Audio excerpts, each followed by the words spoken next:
Before I begin, I would like to invite you to think of your first pet, or an animal that is dear to your heart.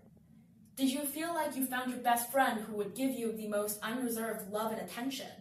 Did an animal touch your heart like no other would? I think that is a memory that we all wish to keep for a lifetime.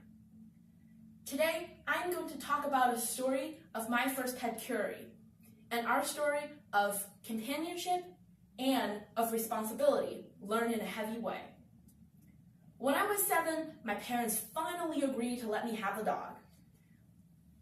I was completely beyond myself when I picked up this puppy just several months old on my great-aunt's farm. I named her Curie after Madame Curie because I thought she just had to be the smartest dog in the world. And indeed, Curie turned out to be a beautiful and smart dog.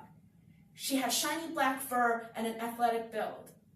She also quickly got house-trained and she learned not to bark to people around the neighborhood.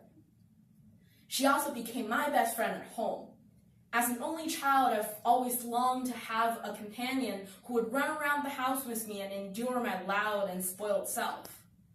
Undoubtedly, Curie fit that role perfectly, and I love to call my family a 4-member household.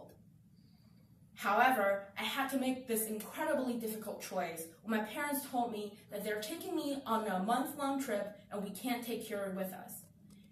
Meanwhile, we couldn't find anybody to look after her while we were gone, so the choice was mine to either forego the trip and keep the dog or send Curie back to the farm and go on this amazing trip. I just couldn't let go of the trip, so I eventually sent her back before I left.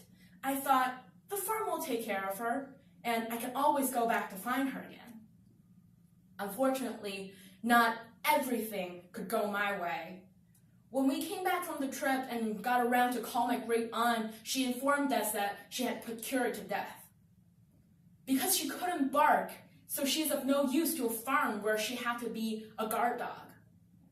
My great-aunt thought I will forget about her very soon, so she put Curie to death while we were gone.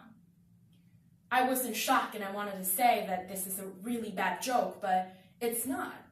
What is done could not be undone at that point, at any cost.